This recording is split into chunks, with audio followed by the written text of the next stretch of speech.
Want to know my favorite part of the week? Well, okay, it's my second favorite part. I can't put work above my morning sing-alongs with baby Luna, but my second favorite part of the week is definitely hosting Ask Me Anything sessions on Facebook Live every week. I mean, who doesn't love getting to hang out with other business owners, getting their questions answered, and having fun? Y'all, that's why I love it.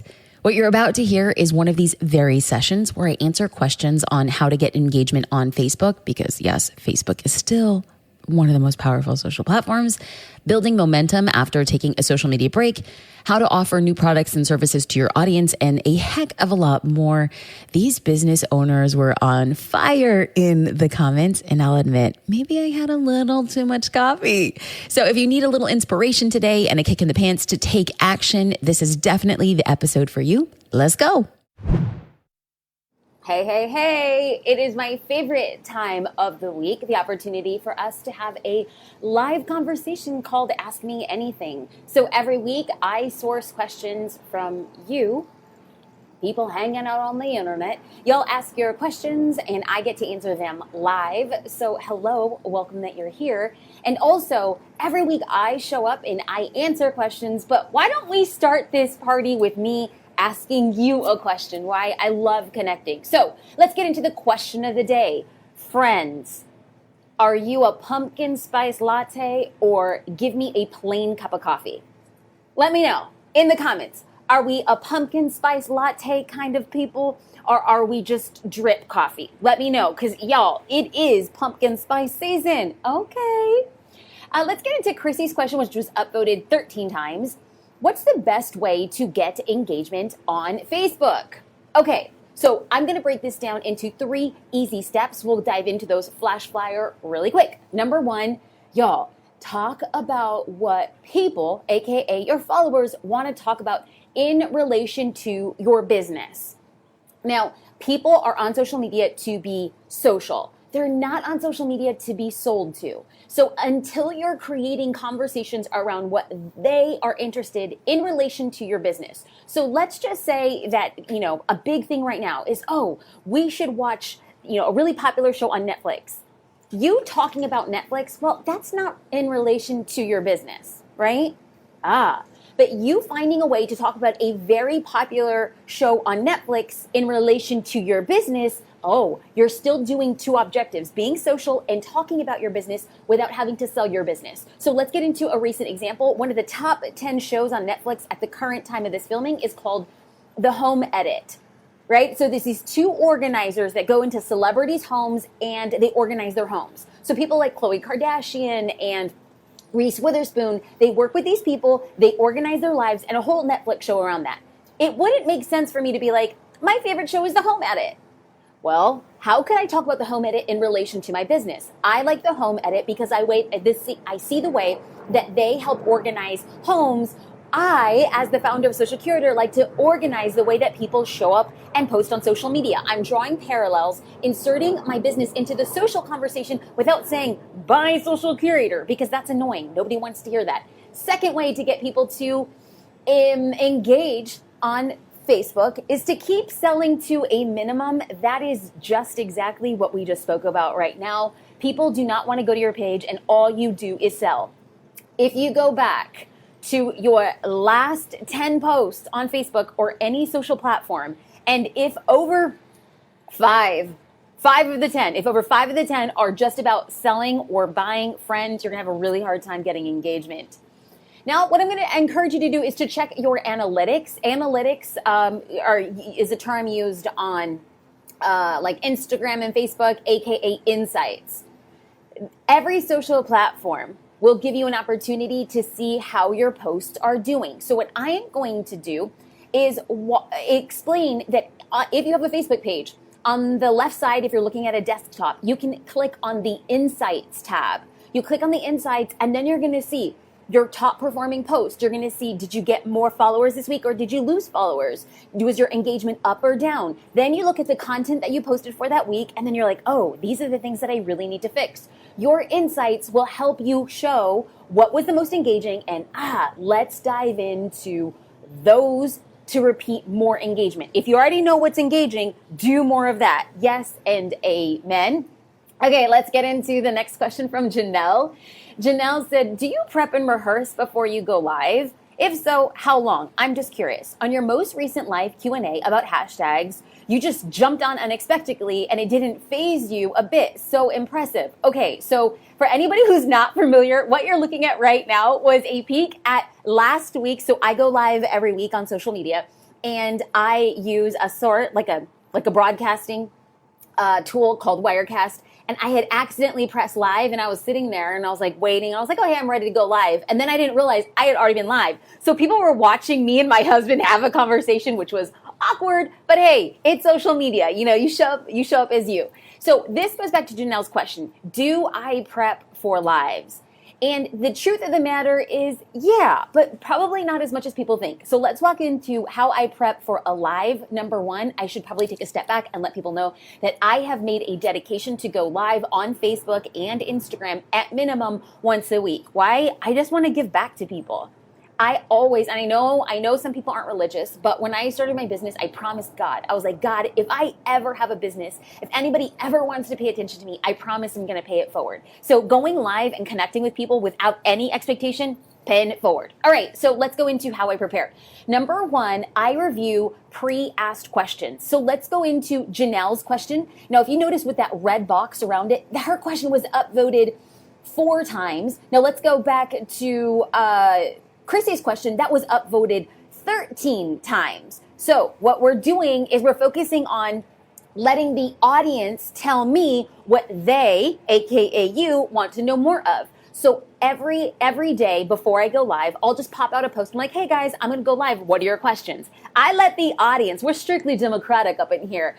You know, it's like the votes matter. So I just answer questions that are top voted. So we go through, let's get back into step number 1. I review the pre-asked questions. Number 2, I choose the most popular and then I add them to Wirecast. Now, I use Wirecast to go live, which is how I can flip through screens. Do you need Wirecast? Absolutely not. I am not an affiliate. I don't get a kickback. This was just what somebody recommended and I used it. I have to note, Wirecast is one of the most expensive options on the market. I didn't know that. I just got it and I was like, okay, this is what I need. You can use things like Ecamm, Be Live, Wirecast. You can go live on Facebook using, which I do often, just my phone.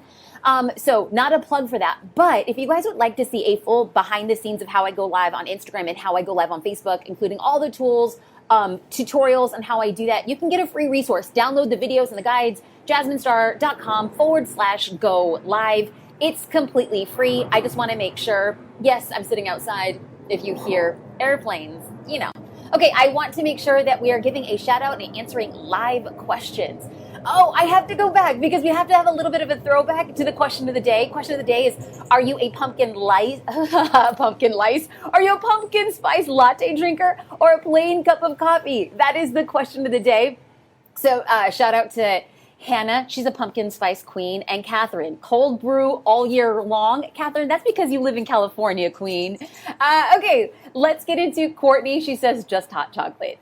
Bree Marvin Miles asks, my question is, what if you've just been absent? How do you regain trust and momentum on posts? Bree, and anybody else who feels like I kind of just took a break. Number 1, you are right where you are supposed to be. Number 2, momentum is something that is built. If you did it once before, you can do it again. This is coming from a person who just last month, I took a 10-day social media break. I took a sabbatical. I didn't take my laptop, my phone. I completely unplugged. Of course, did I worry about losing momentum? Yeah, that's always your thought. But guess what? When you consistently show up and you make the commitment to, people start responding all over again. And what you can't lose something that you don't own. We don't own engagement. We don't own the algorithm. We don't own LinkedIn, Twitter, YouTube, Instagram, Facebook, all these things that have an algorithm. We don't own that. So our job and objective is just to show up and do us the best way that we know how. Robin Foster said, what if you don't have an audience yet to go live? I believe that you go live to get an audience. The Facebook algorithm is indexed for live video. So I have always maintained that you don't get confident to show up. you show up to get confident. The only way that you develop the tools and the skills that you need to actually show up live is when you do it. It is just like riding a bike. You can study riding a bike, but if you don't get on the bike, boo-boo, you ain't never gonna get on the bike. You're never gonna learn how to ride. That is exactly the same thing. Oh, friendly reminder before I forget, if you are a member of Social Curator, we have a members only masterclass with Jen Gottlieb. Y'all, today she's gonna be talking about how to use social media to be featured in the press. That is beginning at 10:30 Pacific Standard Time. So join us in our private group. I want to make sure that y'all are there because it's going to be a good one. Okay, Catherine Anfeld, this was upvoted 3 times. If you had to choose just one platform for your business, which one would you choose and why? My answer, Catherine, is the platform choice is customer driven. I do not care what my personal preference is. If I am using social media for my business, my number one platform, my platform of choice is going to be, where is my dream customer? Because quite honestly, I could love YouTube. I probably spend a lot of time on YouTube. I'm a search-based, visual learner. But I don't think my dream customer is on YouTube. I make videos for YouTube. But my first and foremost, where is my dream customer living? She's living on Instagram. Now, your dream customer, they could be living on Twitter. If you're in the writing world, the speaking world, the political world, there's a good chance that if you're serving clients in that market, Twitter's still the go-to platform. If you serve other business owners, anything small business, C-suite business owners, your dream customer likely exists on LinkedIn. If you are really focusing on like the 15 to 22-year-old market, I would still say that you can have a phenomenal following on Snapchat or TikTok. Now, you might say, yeah, but Jasmine, Snapchat, that's yesteryear. No, it's not. It's still hitting for a specific demographic. Again, this boils down to, do you know who you're marketing to? Now, if you guys watch these videos live or on a replay at some other latent time, but you're consistent with me, you're going to be like, Jasmine, you always say that. Listen, I'm going to keep saying it until I'm blue in the face, because no matter how many times I say it, people will always go back, well, yeah, I know who my dream customer is, but I want to sell to anybody who will buy. And I get it. It's tempting. We're all out here trying to hustle, trying to pay our bills. But if you don't serve one particular audience extraordinarily well, and you know that dream customer backwards and forwards, and that dream customer is real to you, and there's a knowing, you will always miss the mark if you aren't hell-bent on serving that person. That is why I show up on Instagram every single day. I go live, I do reels, I do stories, I create IGTVs, I do photo posts, I do video posts that are less than 60 seconds. I do it all. Why? My dream customer is there. What is the second biggest platform where my dream customer exists? A very close second is Facebook. That's why I'm out here showing up on Facebook 6 or 7 times a week, going live every single week. Why? This is where my audience is. But first and foremost, I'm always going to go back to number one, who are you serving? Who is your dream customer, and what platform are they on? Because the platform choice is customer driven. I don't care if you love Instagram, if your audience is not on Instagram, or maybe not as much as they are on another platform, boo-boo. It is time. It is time for you to make that decision and create content for that platform. Let's dive into Devon. Is it important to have all social media product pictures look the same? Should you use the same filter, color scheme all the time?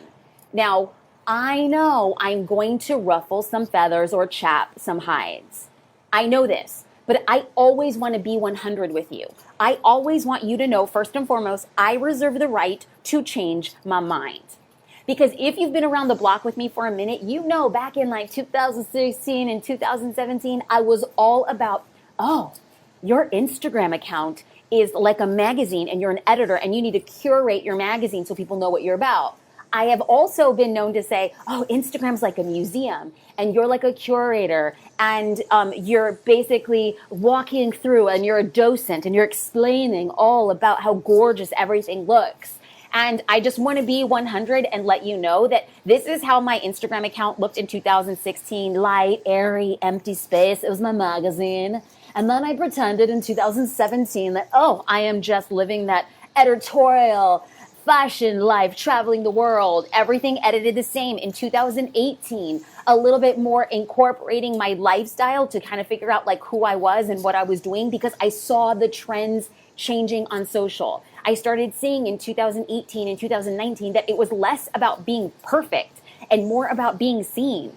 Like Instagram changed during that time strongly from me, look at me, I have a great life, look at all the cool things I'm doing, and let me over curate, to, hey, I just want to see who you are. It was during this time that I saw some pretty massive growth on Instagram when I started showing up just as myself. Today, as of this morning, 391,000 followers, and my feed doesn't look half as pretty. This is a snapshot of my recent feed. If you were to compare both of the feeds, I had much prettier feeds in previous years. And now I'm less concerned about the feed being pretty and focusing on, let's create content. I'm going to show you who I am. And specifically, I'm really thankful that I made the decision to be like, bump the perfection. I am here to show up as me. It actually worked really well in my favor to have a relationship with my audience. And this is what I want to encourage you to do too, is that if I had really curated a life of being like aspirational, I travel a ton, look at me, I'm so cool, these are like all of my fashion brands tagged because that's what the cool girls do these days, I think it would have been a really hard transition during COVID. When COVID hit, we live in California. Now, I understand that it's different around the United States, like no tea, no shade. Where I live, Orange County, California, it has one of the highest COVID rates in all of California. So our experience has been, we're wearing masks, we're not going out a lot of things are still closed. As a result of that, if I had to show up on social media, there would be a disconnect, right? Like all of a sudden, my husband and I are sequestered in our apartment because our social worker, we're currently in the adoption process. It still has not been finalized. She just encouraged us, stay at home, take care of the baby. We don't want to have to ask any other questions. And we're like, okay, so this is currently where we're at. If I had tried to like really over curate my life on Instagram, I think there would have been a massive disconnect with everything that's going on in the world. I'm thankful that I'm just showing up as myself. I'm thankful I'm posting more iPhone photos in addition to my DSLR photos. I'm happy that I'm creating IGTV videos, beautifully produced, as well as just on my iPhone. I just want to show up as me. Oh, can we have a moment? Oh, I'm sitting outside on my apartment balcony. Let's have a moment for the wind, because Beyonce just graced us with her energy. It's the angel of Beyonce. And I should also take a note, like for people who are unfamiliar, number one, my name is Jasmine Storm, I'm a business strategist. I'm happy you're here. And then number two, I bought a fixer-upper. And then unexpectedly, a week and a half later, we adopted a baby with around 24-hour notice. We couldn't move into the fixer-upper. We had to move into an apartment, which is where I am right now. I live now less than 1,000 square feet with 3 people. And I'm out here just trying to build my business, trying to do what I can with what I have while we try to build our future dream home. But we haven't lifted a hammer to it. We bought the house, goodness gracious now, 8 months ago. Haven't done any construction because of, wait for it, COVID. Wow, y'all, just wow. Let's dive into a couple of live questions. Janelle Wallace, how often should you be posting for your business, and how often should you be posting to gain trust? Oh, actually, bam, Janelle, you and Liz Romney are asking the same questions. Liz asked, and this was upvoted 4 times, do you recommend posting every day on Instagram, or do you recommend posting some days but posting stories every day? And my response, straight out, ladies and gentlemen, is do as much as you can, when you can, how you can. That's just facts. I am going to tell you to do as much as you can, when you can, however you can. Because social media is very, very much like deciding to get in shape by going to the gym. Now, if you say, Jasmine, I want to lose 5 pounds, and I say, I want to lose 5 pounds, and you decide to eat well and work out every single day, and I decide to not change the way I eat, and I'm going to work out once a week, you might lose 5 pounds in a month, and I might lose 5 pounds in 4 months. We'll get the same result. How quickly it happens for us depends on our actions and consistency and dedication. That's just it, straight out, said with love, but it's just facts. Like people say, I post on Instagram every day. And then I go to their feed and they post once a week, but they post on stories every day, which is great. You do what you can. However, when you're posting on stories, they disappear in 24 hours. So it's great that you're doing that, but remember, not everybody is seeing your stories. Why am I so like pretty staunch about posting on stories every day and posting on Instagram every day? Is because some people consume stories and some people consume the feed. Studies show that not even 50% of the Instagram audience is looking at stories. Not even 50%. So here you are creating content that disappears in 24 hours for less than 50% of the audience to actually consume it. So you're not doing it wrong. It's just you do what you can, but you're going to get better results when you have a two-pronged approach, which is why, like, y'all, we're closed for Social Curator, so I feel like I can talk about it. Like, this is why we created Social Curator. It's very hard and time-consuming to create content, so we have solutions for that. I'm not backing down away from saying that, because if you don't talk about your business, ain't nobody else will. Speaking of Social Curator, we have an exclusive masterclass with PR maven genius Jen Gottlieb. She's going to be talking to y'all about how to get anything you want from PR and getting press using social media. And I have to go back to give a shout out for the question of the day: pumpkin spice latte or a plain cup of coffee? You know, I'm seeing all these like pumpkin spice memes, and I have to say, folks, even though I don't drink lattes, I'm not like I'm not a dairy queen. Hey, but hey, I have an appreciation if that's how you roll. You and your Ugg boots and yoga pants. You do your messy bun, girl. Okay, so let's get into Kathleen Beers. Good to see you, my sweet curator. I'm thinking of adding a small mastermind for therapists in addition to the resources I offer to women about anxiety. How can I market the mastermind without losing my current audience or detracting from that work? So for people who don't know, Kathleen is a therapist. She really focuses on managing anxiety for women. I think it's absolutely fantastic. And Kathleen, it is okay as long as you're keeping your content 80% for your dream customer. And what I'm hearing you say, your dream customer is still a woman struggling with anxiety, and you're going to give them the resources to work them through that. That's great. If that is still your main audience, then you want to keep around 80% of your content to that. And then every so often, you could sprinkle in content for other therapists. Just be very clear on the front end who it's for. Now, if you're saying, Jasmine, I really think I want to have a second business or an ancillary side of my business for therapists, then I'm going to say, okay, Kathleen, we have to make sure. Do you have 2 customers? Because if you're saying, no, Jasmine, I really want to have 2 customers. One is the everyday woman struggling with anxiety, looking for solutions. And the other are therapists who are looking for ways to expand their business and connect with other therapists. Then I'm going to say, you got 2 customers. If you split your accounts, you could speak to each customer very, very clearly. Now, Kathleen, you know, I'm like way above, like way ahead of where you're actually thinking right now. You're like, I'm just thinking about testing it. Great. Use your current account to test, speak to your 2 different customers separately, and you have a lot of clarity around the subject. I know that today's question was, are you pumpkin spice latte or drip coffee? Y'all, I should tell you, like on the topic of COVID, I don't know about y'all, but I kind of went through a little bit of a funk.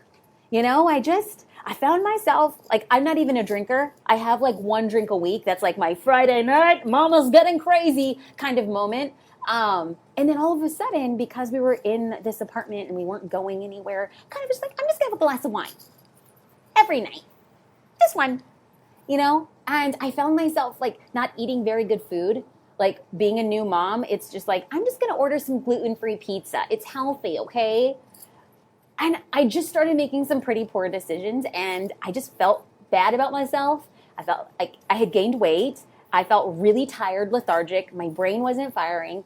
And so, my gosh, 21 days, the past 21 days, I decided to do Dr. Hyman's liver detox. It was a 14-day liver detox. So no dairy, no sugar, no carbs, no fun. But it's just like a clean diet. So I do veggies. This is just like a blueberry and like coconut butter shake. I got used to the taste. It's been a little bit of a rough go, I'm not going to lie. But I drink these now in the morning, and somebody says it looks like Jasmine's drinking a candle. You want to know what? Watch me drink my candle. All right, let's get into some more questions in the last couple minutes. Am I on my teeth are purple? You know, we just roll how it is.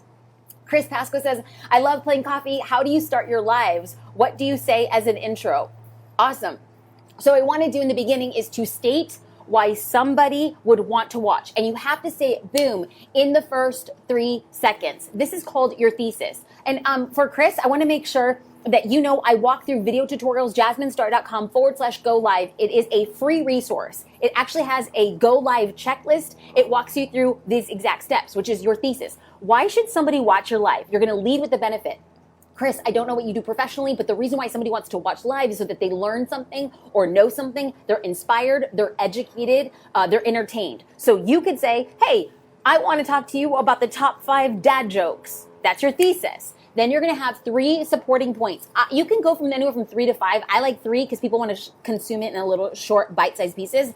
Number 1, your dad joke should contain this. Number 2, dad jokes always follow up here. Number 3, dad jokes are the most reposted quotes on the internet. I don't know if that's true, but you're going through and you're explaining. Then in your conclusion, you're going to say, thank you so much for watching my 3 tips on dad jokes. Just to recap, it's 1, 2, and 3. I'm here to answer any questions about dad jokes, or if you have a dad joke, leave them here. Now, normally, that would take anywhere from 5 to 10 minutes. Now, you might say, okay, I can do that. Or sometimes you go live and all of a sudden you say everything you need to say and only a minute and a half had passed by. And then you're freaking out and you're dying because you think that you're being judged. And nobody is watching your live. And I'm sure there's somebody who's laughing at you. These are the thoughts that are going through your mind. Maybe not you, but definitely me when I started going live. I started worrying, of all people, about the mean girls in high school. And I was like, they're going to see this live and they're just going to have, like, they're going to say, how stupid does she look? And then I had to get over the fact that somebody else's opinions of me doing a live doesn't pay my bills. Me connecting with somebody like Chris to empower her or Javier or Susanna, or Jacqueline, or Jack. Me doing that means more to me living in my light and living in my purpose. So while I could care about what anybody else is saying about me sitting on this tiny patio with traffic going by and airplanes flying overhead, and what I could say is people like, oh, she's doing it wrong. Do you see that's bad lighting? She doesn't have it right. I hate her opinions. I don't give a rip what people think about me. All I want people to do is trust that I have their best interest in mind. If you are, hold up, let me pause because airplane, if you are a business owner looking to take your business from one level to the next, I firmly believe that any objective a business owner has or wants is facilitated by social media. I do not care if you are a public speaker. I don't care if you're a politician. I don't care if you're a puppy walker. I don't care if you create pom-poms. Everything you want to do can come back by, boom, social media anchoring it. Is social media a business? No. If you have 100,000 followers, you ain't got a business, you got followers. First and foremost, I just got a DM yesterday from a former member of Social Curator. And we were just like, girl, ladies and gentlemen, we want to take 10,000 small business owners and have them make over $100,000 by 2023. I got a DM yesterday and she said, Jasmine, thank you. I not only had a $100,000 year, I just had a $100,000 launch. She does not have a lot of Instagram followers. She has a business. You want to know what? She sold a course on how to create quilts. She sold a course on quilting. She made $100,000 in a one-time transaction about quilting. So I don't care what it is you sell. If you're a politician, what are you selling? Trust. You got to trust to vote for you in the ballot box. Are you a public speaker? What are you selling? Your expertise. How do you showcase your expertise? Social media. Are you a parent coach? How do you get parents to, like, what are they actually buying? They're buying, yes, your curriculum and your advice, but they're also buying a piece of you. Every time you make a transaction, or every time you want somebody to make a transaction on behalf of your business, you could use social media to facilitate that. The question then becomes, do you have a strategy? If you don't have a strategy and you don't have a plan, your first reaction is, this sucks, this doesn't work. Well, you see, the reason it's not working for me is because I don't have an Instagrammable life, okay? Like, I have 3 kids and a pile of laundry and a husband who doesn't help me. It's not going to work for me. Okay, but the question then becomes, are you showing up on the daily? Do you have a plan? Do you have a strategy? Are you going live? Do you do stories? How about your posts? Listen, I want you to do what you can do, however much you can do that. Y'all heard me say it, and you can hear me say it again. Do as much as you can, when you can, how you can. But friends, you cannot complain about it not working if you ain't doing the work. Can I get an amen? To all of my pumpkin spice latte lovers and drip coffee lovers, happy fall. Let's get to creating a strategy and a plan. Keep your eyes peeled next week. We're going to be talking about creating a plan and creating a strategy so that we can kick it on the internet and take our businesses next level. All right, friends. Much love. Bye, y'all. Are you feeling inspired? I sure hope so. But the question now remains, what are you going to do with that inspiration? It isn't enough to think about making changes in your business. What matters is taking action, like sweet, brilliant soul who is listening to this right now. It's action. We all have the ability to take our dreams and make them come to life, but that only works if we have a plan. For a step-by-step plan of all of your own ready to go, I want you to download my free productivity planner to get started with breaking those big goals from all the things you have to do to actually a small list of things that you can actually accomplish that are aligned with your big vision. In this free planner, I will not only walk you through how to make your dream come to life, but you will also get to see a real life example of my daily to-do list. I can't wait for you to get stuff done with this planner. So friends, please download it for free at jasminestar.com/productivity, and let's reach our goals together. Until next time, I'll talk to you soon.